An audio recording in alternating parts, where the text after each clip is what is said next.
I buried my son in the morning, and by the afternoon, my daughter-in-law stood at the door and told me I no longer belonged in his home.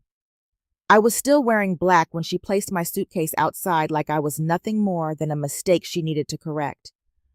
What she did not know was that the quiet woman she had just erased from her life was the same person who controlled the company she walked into every single day. And the truth she tried to shut out was already finding its way back to her. Before we dive into today's story, take a moment to share where you're watching from. We love seeing how our stories bring people together from every corner of the world. Your thoughts and comments are what make this community so special, and we're truly grateful to have you here. If you haven't already, don't forget to hit that subscribe button and turn on notifications so you never miss a new story filled with drama, resilience, and unexpected twists. Now, settle in, get comfortable, and maybe grab your favorite drink, because this is a tale you won't want to miss. Let's get started. My name is Evelyn Carter. I am 72 years old, and if you saw me walking down a quiet street in Charleston, South Carolina, you would not look twice. I live in a modest white house with a creaking porch, a small garden in the back, and wind chimes that echo softly in the late afternoon breeze. My days are simple. I shop at the same grocery store, wave to the same neighbors, and spend more time with my thoughts than with people. That is exactly how I designed it. Because the truth is, the life I show the world is not the life I built. For more than 4 decades, I worked in silence, turning small financial risks into something far greater than I ever imagined.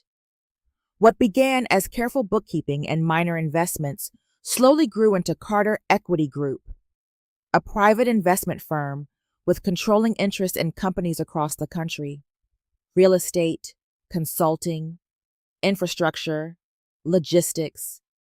My decisions shaped businesses I never needed to stand in front of. I never put my name on buildings. I never gave interviews. I preferred it that way. Power, I learned early on, is strongest when it is unseen. But none of that was ever the center of my life. My son, Michael, was. I lost my husband when Michael was only 5 years old. One day, I was part of a family, and the next, I was standing in a quiet kitchen, trying to explain to a child why his father was not coming home. I made him a promise that night, one I was not sure I could keep. I told him we would be all right. Everything I did after that was to make those words true. Michael grew into a man I could not have been prouder of. He was thoughtful, steady, and kind in a way that felt rare in this world. While I built wealth, he chose purpose. He became a civil engineer, designing roads, bridges, and public systems that connected communities. He cared about how people lived, not how much they earned. That difference between us never divided us. It grounded us. I made a decision early in his life. I would not let my success shape his identity. To him, I was simply his mother, not an investor, not a business owner, just someone who made dinner, asked about his day, and reminded him to rest when he worked too hard. I protected that version of myself carefully. Then Michael met Vanessa Blake. She entered his life with confidence and precision. Vanessa was intelligent, well-spoken, and ambitious. She worked at Brightstone Advisory Group, a consulting firm known for advising growing companies. On the surface, she seemed like a perfect match. She understood structure, discipline, and strategy. I wanted to believe she would bring balance to Michael's steady nature. But from the beginning, something about her unsettled me. It was not anything obvious. She was always polite, always composed, but she paid attention to things most people ignored: ownership, financial control, long-term positioning. When she asked questions, they were framed professionally, yet they lingered longer than they should have. I told myself I was imagining it, that I was being protective, that love sometimes looks different from the outside. What Vanessa never knew was that Brightstone Advisory Group, the company she worked for every day, was part of my portfolio.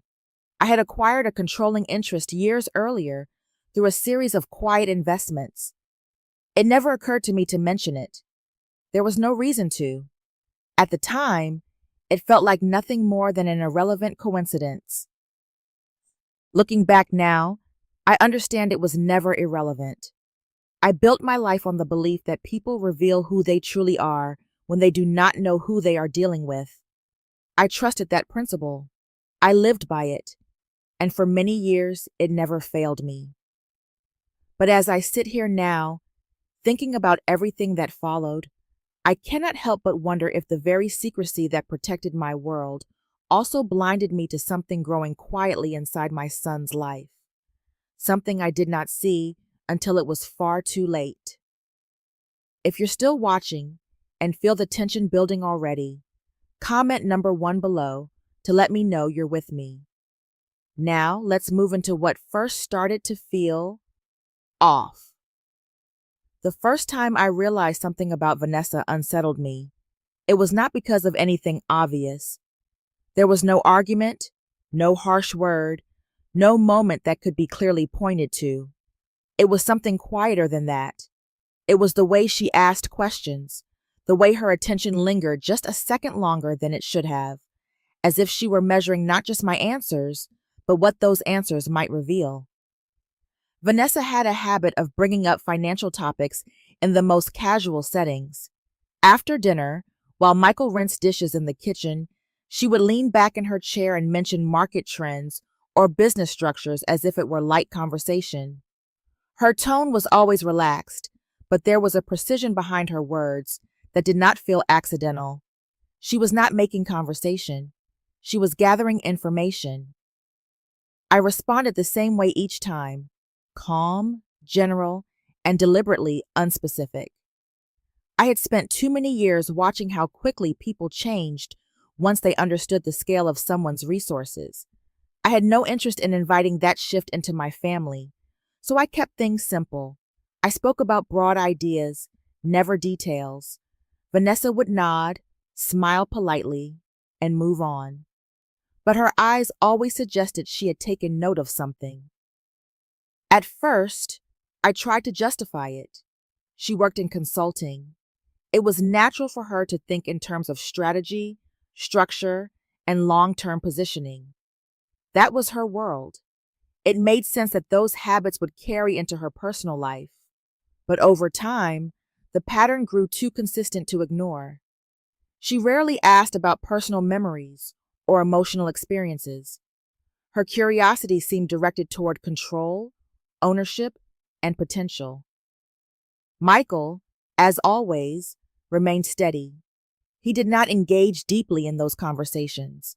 When Vanessa spoke about future opportunities or financial growth, he listened, but his responses were simple, often redirecting the discussion toward something more grounded.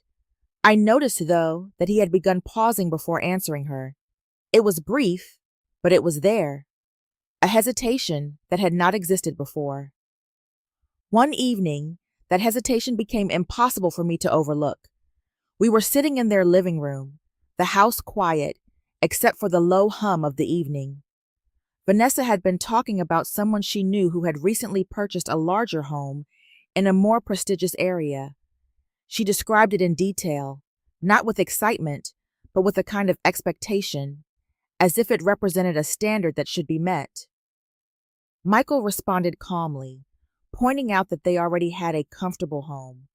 His tone was light, but I could see the conversation was not as simple as it sounded.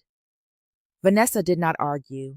Instead, she shifted slightly and asked where he saw their lives heading in the next 5 years. The question hung in the air longer than it should have. Michael answered, but his voice carried a subtle uncertainty.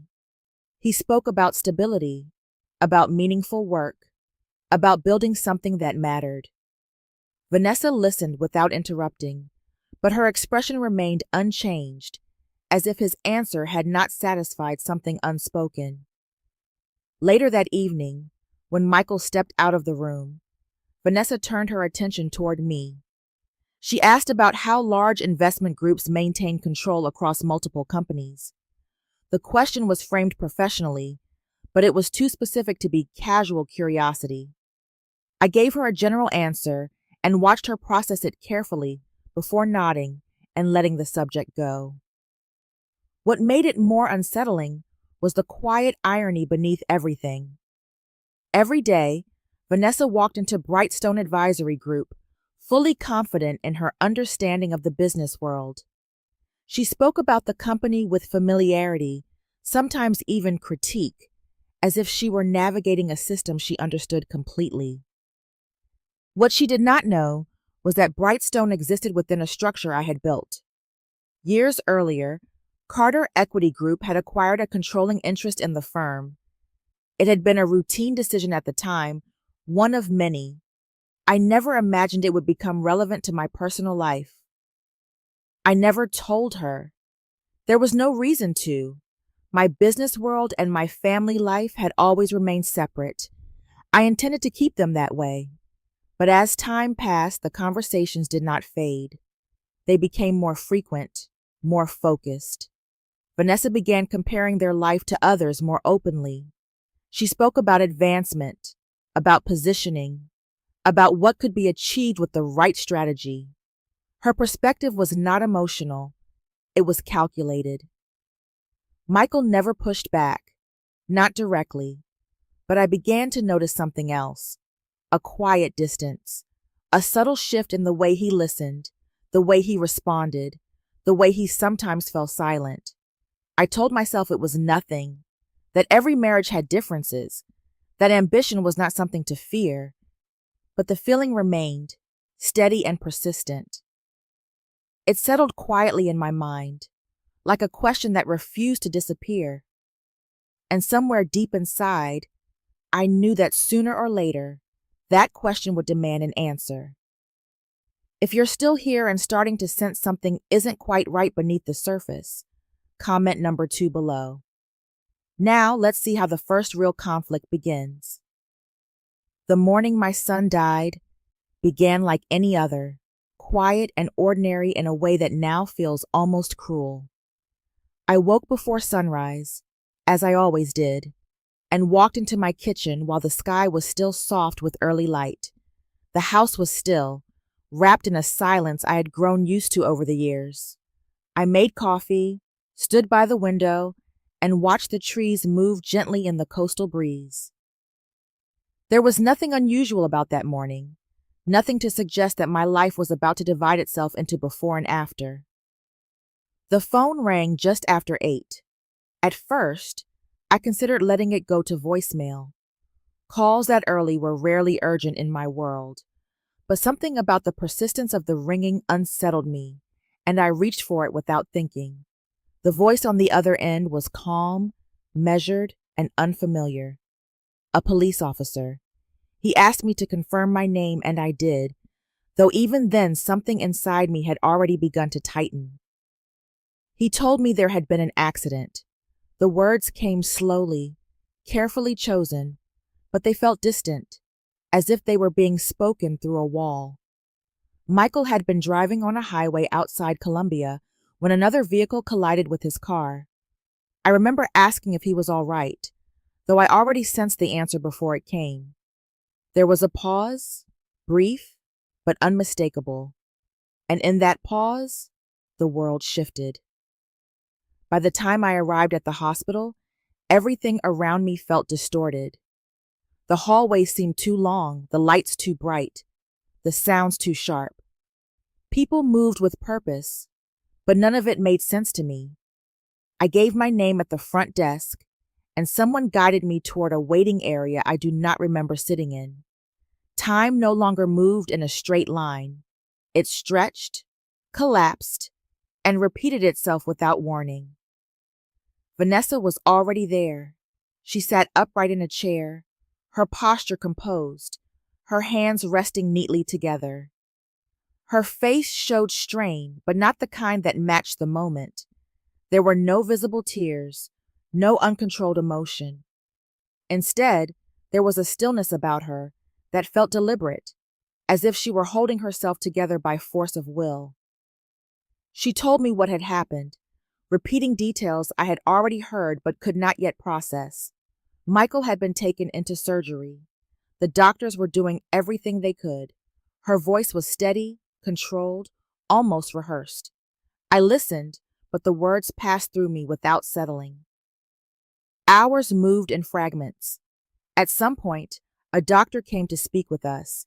He explained the extent of the injuries, the internal damage, the complications that had already begun to take hold. I recognized the words, but they felt disconnected from reality. Trauma, blood loss, critical condition. Each one landed without meaning. They allowed us to see him briefly. Michael lay in a hospital bed surrounded by machines that measured what little remained of his life. His face was pale, his body still in a way I had never seen before. I stood beside him, unable to reconcile the man I knew with what I was seeing. I reached for his hand, holding it as if that simple act might keep him anchored to the world. For a moment, I thought I felt something, a slight movement, a faint pressure against my fingers. I leaned closer, searching for any sign that he was still there, but whatever it was, it passed too quickly to understand. The machines changed their rhythm. The steady pattern broke into something sharper, more urgent. Doctors moved quickly, their voices low but focused. I stepped back, not by choice, but because there was nothing else I could do. The moment unfolded without me, as if I were watching it happen to someone else. Then it was over. The room fell into a silence that felt heavier than any sound. The doctor spoke, his voice soft but final. Michael was gone. There was no dramatic collapse, no scream, no moment of visible breaking. Instead, there was absence, a hollow space where everything that mattered had once existed. I stood there, still holding his hand long after the machines had been turned off, as if letting go would make it real. Vanessa cried then, but even in that moment, something about her remained controlled, measured, as if part of her had already moved forward while I was still standing in the past. In the hours that followed, the world resumed its motion, but I could not follow it. Calls were made, arrangements discussed, decisions taken. Vanessa spoke with doctors, administrators, and insurance representatives with a clarity that felt almost unnatural. She moved through each task with efficiency, as if she had already prepared herself for this. I watched from a distance, unable to join her in that reality. Grief had taken hold of me completely, filling every space where med thought once existed. I could not think about paperwork or procedures. I could not think about what came next. But Vanessa could, and as I stood there, trying to understand how life could continue without my son, a quiet realization began to form beneath the weight of my grief. Something about the way she handled everything did not feel like shock. It felt like readiness. If you're still watching and feeling that things just took a serious turn, comment number 3 below to stay with me. Now let's dive into how she tried to handle it and what went wrong. The days after Michael's funeral passed in a quiet haze, as if the world itself had softened out of respect for what had been lost. I remember very little with clarity. Voices blurred together, hands touched my shoulder, and people spoke in gentle tones that never quite reached me. When the last guest finally left and the house fell silent, the absence felt heavier than anything that had come before. 2 days later, I returned to Michael's house. I did not call ahead. I did not feel like a guest. That house had been part of my life for years, filled with moments that belonged to both of us. As I pulled into the driveway, everything looked exactly the same. The front porch, the windows, the small details that had once felt familiar. For a brief moment, I allowed myself to believe that stepping inside might bring something back. Vanessa opened the door, She paused when she saw me, just long enough for me to notice. Then she stepped aside, allowing me in without a word. The air inside the house felt different immediately. It was not just the absence of Michael. It was something else, something colder. Everything was still in place. His shoes remained near the door. A jacket hung where he had left it. Small details that should have brought comfort instead made the silence more pronounced. I moved slowly through the living room, trying to hold on to what still remained. Vanessa spoke about paperwork almost immediately. Her voice was calm, steady, focused on tasks that needed to be completed. Accounts, documents, responsibilities, words that felt disconnected from the reality I was still trying to accept. I listened, but my attention kept drifting toward the things that mattered to me. I asked if I could take a few of Michael's belongings. Nothing significant, just items that carried meaning. She did not refuse outright. Instead, she explained that everything would need to be reviewed first. The word felt strange in that moment, as if memories required approval. I told myself she was overwhelmed, that people grieve differently, that control them might be the only thing she had left. But something inside me had already begun to shift. I walked through the house, room by room, each space holding echoes of a life that no longer existed. In Michael's office, everything remained untouched. Papers rested on his desk, plans carefully arranged, as if he had only stepped away for a moment. I stood there longer than I should have, holding on to the quiet. When I returned to the hallway, Vanessa was standing near the front door. Her posture was straight, her expression composed in a way that felt deliberate.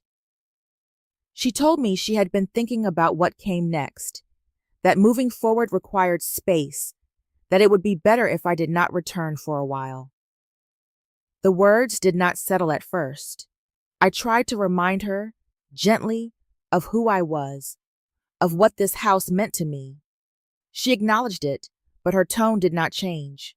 Her responsibility, she explained, was to manage what remained. There was no room for discussion. Then she reached into the closet and pulled out my suitcase. I had left it there days earlier, expecting to stay for a short time. Without hesitation, she opened the door and placed it outside. The sound of it landing on the porch felt louder than anything else that day. For a moment, I could not move. I looked at her, searching for something that might explain what I was seeing. But there was nothing. No doubt, no hesitation, only certainty. She told me it was time for me to go. I stepped outside slowly, the air cooler than I remembered. I picked up my suitcase, still trying to understand how everything had changed so quickly. Behind me, the door closed. The lock clicked. I stood there, staring at the house that no longer belonged to me in any way that mattered. And as I walked away, carrying the last pieces of my place in Michael's life, a quiet realization began to take hold. This was not grief. This was a decision she had already made. If you're still here and wondering what she's going to do next, comment number 4 below. Now, let's move into the moment everything changes. The night Vanessa closed the door on me, I did not leave right away. I sat in my car across the street, staring at the house where my son had built his life, now sealed off from me as if I had never belonged there. The porch light flickered on as the evening settled in, casting a warm glow that only made everything feel colder. Through the window, I could see movement. Vanessa moved from one room to another, steady and composed, as if the rhythm of her life had already returned to normal. There was no hesitation, no pause that suggested anything had truly changed. Watching her, something inside me shifted. It was not anger. It was clarity. Everything she had done since Michael's death had been deliberate. The speed of her actions, the certainty in her voice, the way she had placed my suitcase outside without hesitation. None of it felt like grief. It felt like preparation. That realization stayed with me long after I finally drove home. My house in Charleston felt emptier than it ever had before. The silence pressed in from every corner, amplifying every small sound. I made tea out of habit, but I did not drink it. Instead, I sat at the kitchen table and allowed my thoughts to settle into something more structured. There was one person I trusted to help me see clearly. Robert Hale had been my attorney for more than 25 years. He understood not only my business, but the way decisions were made behind the scenes. When I called him, I did not waste time with explanations. I asked for a complete review of Michael's estate. Every account, every transfer, every document that had been touched since his death. The next morning, I opened my laptop and logged into Carter Equity Group's internal system. It had been years since I had personally reviewed anything at that level, but now I needed to see things for myself. I searched for Brightstone Advisory Group. The reports appeared quickly: performance summaries, internal evaluations, promotion lists.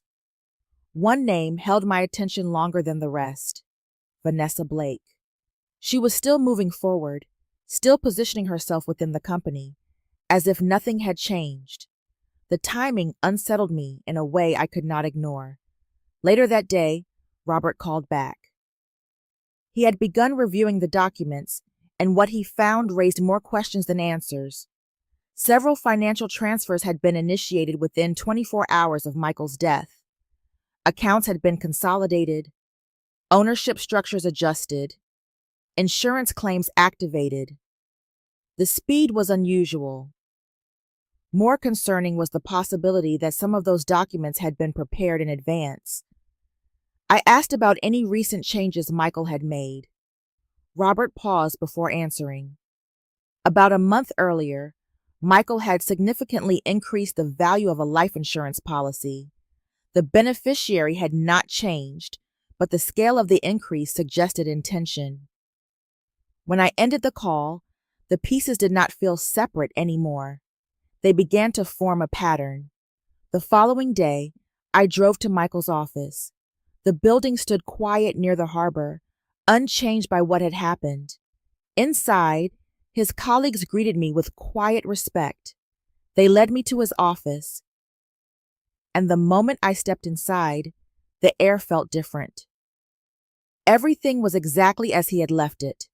His desk, his papers, the careful order that reflected the way he lived his life.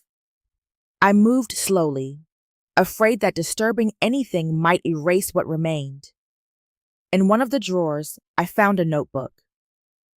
At first, it seemed ordinary, pages filled with sketches and calculations, but near the back, the writing shifted. It became more personal. There was a note about reviewing an insurance update, another about contacting a lawyer again, and then a line that made everything else fall into place, a reminder to reconsider everything before it was too late. I closed the notebook slowly, my hands steady despite the weight of what I understood. Michael had not been uncertain. He had been preparing, and whatever he had been trying to change, he never had the chance to finish. The more I reviewed everything Michael had left behind, the more certain I became that his death had not come at a time of peace. He had been preparing to change something. His notes were not scattered thoughts. They were steps, deliberate and unfinished. That understanding settled into me slowly, replacing the helplessness that had defined my grief with something steadier. Focus. Vanessa believed everything had already been decided. She had taken control of the house, the accounts, and the legal structure that followed Michael's death. From her perspective, the situation was complete, clean, managed. She had removed me from the environment where questions could exist, and she expected that to be the end of it. But she had overlooked one fact. She still operated inside a world connected to mine. The decision to go to Brightstone Advisory Group was not driven by emotion. It was measured.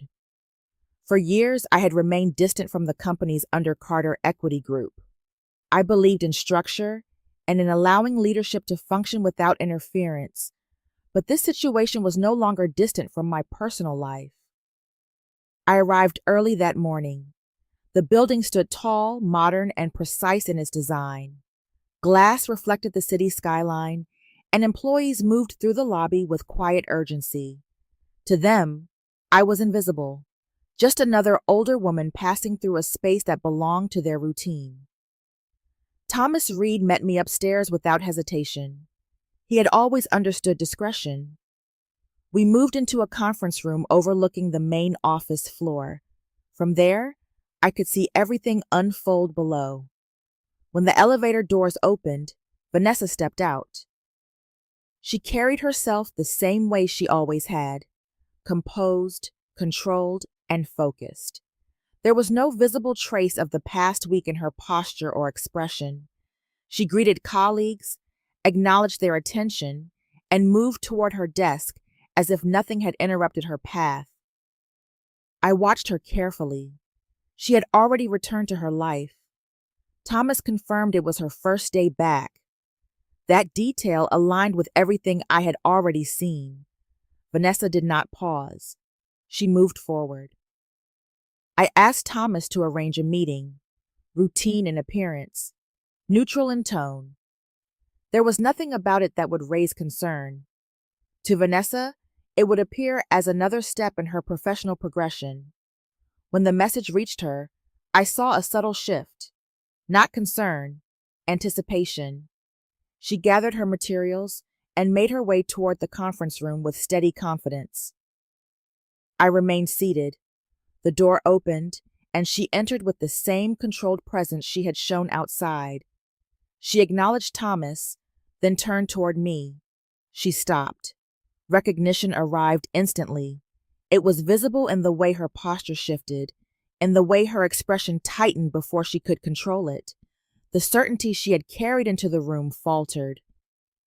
She sat down slowly, her attention fixed on me, trying to reconcile what she was seeing with what she believed to be true. Thomas began to explain the structure of the company, that Brightstone was not independent, that it was part of a larger system, that the system belonged to Carter Equity Group. I spoke before she could respond. I told her that the company she worked for existed within a structure I had built, that the decisions made within that space ultimately connected back to me. Silence followed. It was not confusion. It was realization. Vanessa looked at me differently then, not as someone she had dismissed, but as someone she had never understood at all. In that moment, something changed. She had believed she could remove me from her life with a single decision. Now she was sitting in a place where that belief no longer held any power. If you're still watching and starting to see the truth unfold, comment number 6 below to let me know you're still with me. Now let's move into chapter 7, where the consequences begin. After the meeting, I did not leave right away. I remained in the conference room, standing by the glass wall and looking down at the office floor below. Everything continued as if nothing had happened. Employees moved between desks, conversations carried on, and screens glowed with the same steady rhythm of a normal workday. It struck me how easily something significant could unfold without altering the surface of anything at all.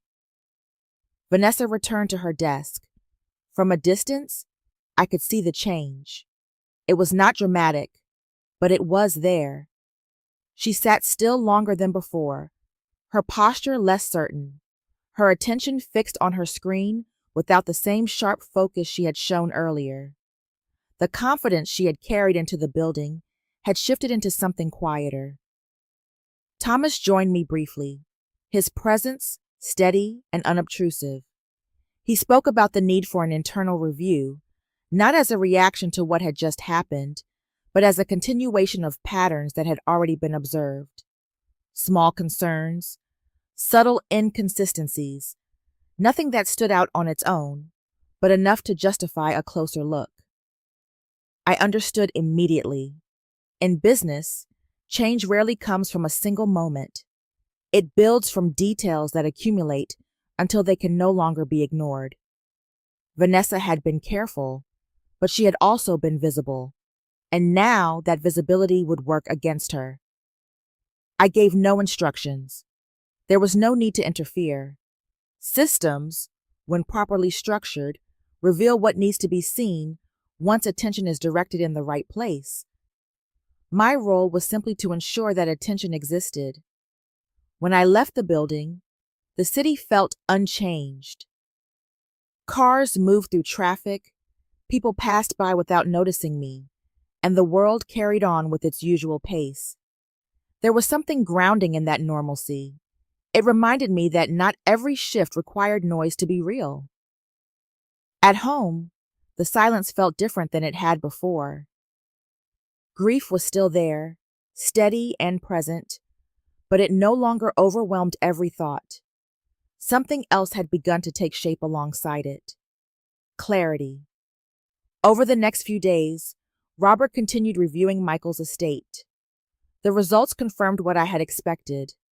There was no evidence of anything illegal. Every document, every transfer, every decision Vanessa had made fell within legal boundaries. That did not make it right. It only made it harder to challenge.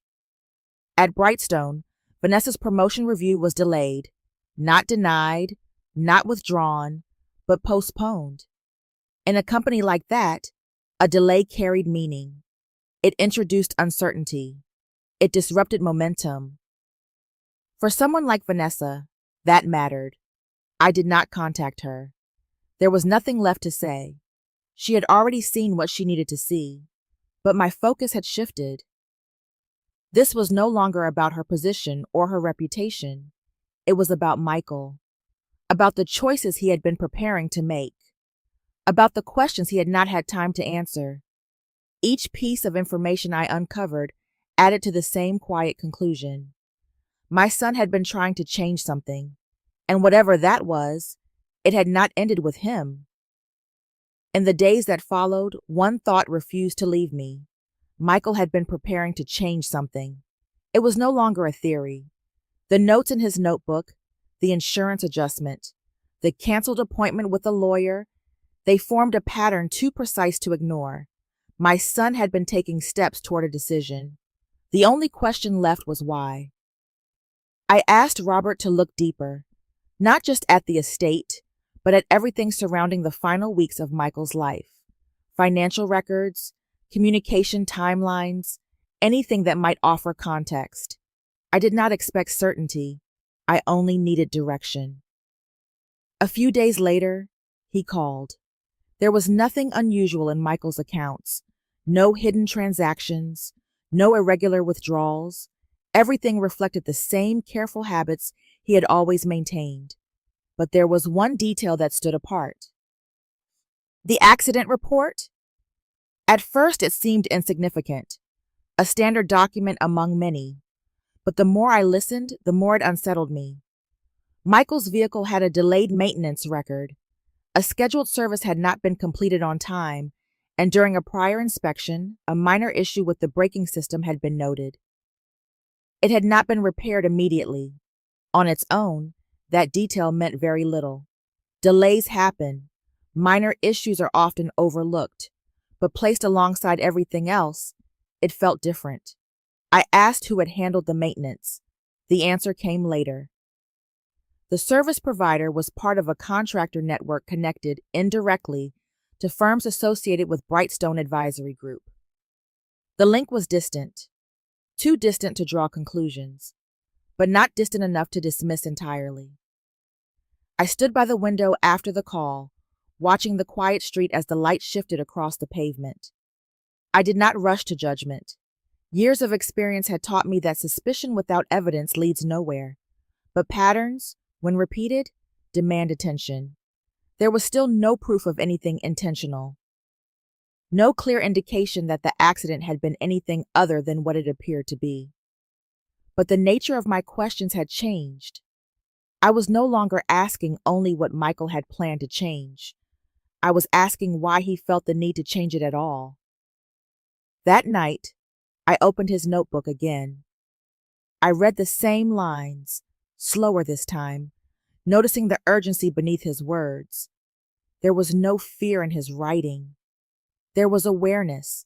Michael had been trying to understand something, and whatever it was, it had not been simple. I closed the notebook gently. The truth was still out there, and it was not finished revealing itself. If you're still here and want to see how everything finally comes together, comment number 8 below. Now let's move into the final outcome of this story. Weeks passed, and something inside me settled into a quieter rhythm. Grief did not disappear. It never would. It remained in small moments, in the silence of early mornings, in the familiar objects that still carried Michael's presence. But it no longer consumed everything. It allowed space for something steadier to take hold. Understanding. I had spent weeks searching for answers, tracing every detail I could find. The insurance changes, the canceled meeting, the notes in his notebook, each piece pointed to the same truth. Michael had been preparing to change something in his life. But the reason behind that decision remained just beyond reach.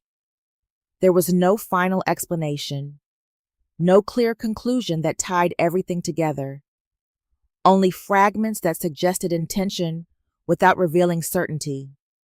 At some point, I understood that the answers I wanted no longer existed in a way I could access. They had ended with him. Vanessa moved forward with her life. At Brightstone, her position remained, but the certainty she once carried had shifted. Her promotion was delayed, her standing less secure than before. Nothing collapsed openly, but the quiet confidence she had relied on was no longer the same. We did not speak again.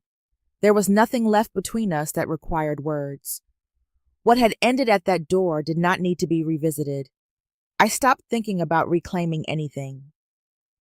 The house, the accounts, the physical parts of Michael's life, none of them held what I was truly searching for. Those things had never been the measure of what I had lost, and they were not what I needed to hold on to.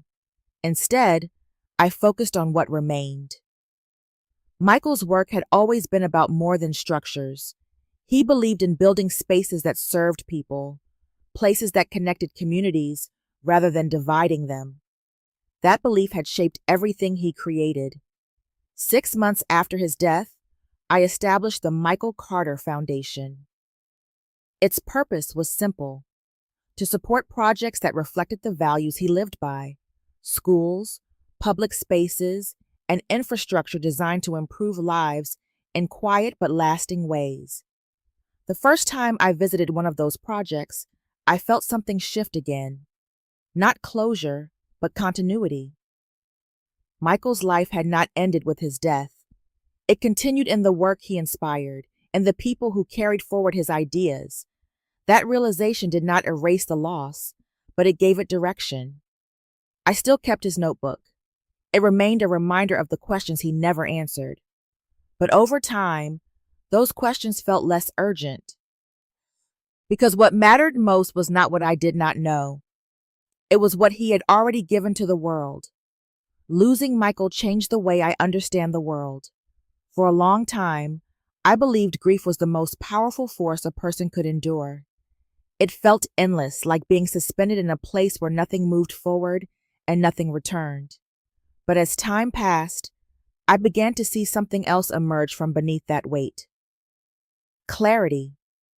It did not arrive suddenly. It formed slowly, shaped by quiet moments and difficult realizations. It came from understanding that what we lose and what remains are not always the same things. When Vanessa closed that door and told me to leave, she believed she had taken control of the situation. She believed she had defined the boundaries of what would come next. In her mind, that moment marked an ending, but it was not an ending. It was a revelation. For years, I had chosen to live quietly. I never measured my life by appearances or influence. I believed relationships should exist without the distortion of wealth or power. That belief guided how I raised Michael and how I carried myself in the world. I still believe that, but I also learned something I can no longer ignore. Kindness is not the absence of strength. Silence is not weakness. Choosing not to reveal everything you are capable of does not make you insignificant. It means you understand the difference between power that needs to be shown and power that simply exists. Vanessa saw me as someone she could remove. She believed that by closing one door, she had ended my place in her life. What she failed to understand was that life does not follow such simple boundaries. The connections we create, the structures we build, and the influence we carry do not disappear because someone decides they should. They remain. I did not need to confront her again. I did not need to reclaim anything she had taken. Standing in the truth of who I was proved to be enough. Michael understood something that I carry with me now. A life is not defined by what it accumulates, but by what it gives. The foundation created in his name continues to support the kind of work he believed in. Every project, every space, every person it reaches carries a part of him forward. In that way, his life did not end. It continued in ways that matter. I still have questions that will never be answered, but they no longer define me. What remains is stronger than what was lost, and that is the truth I choose to live with. In the end, life has a quiet way of revealing what truly matters. Loss may take away what we hold closest, but it also uncovers the strength we never realized we carried within us. What remains is not defined by what was taken, but by what continues to live on through purpose, integrity, and the impact left behind. Sometimes, the deepest answers never arrive in clear words, but in the calm understanding that not everything needs to be explained to be meaningful. Growth often begins where certainty ends, and peace is found not in control, but in acceptance. If this story resonated with you, thank you for staying until the end. I would truly love to hear your thoughts, where you are watching from, and what this story made you feel. Do not forget to like, share, and subscribe so you can continue exploring more stories like this.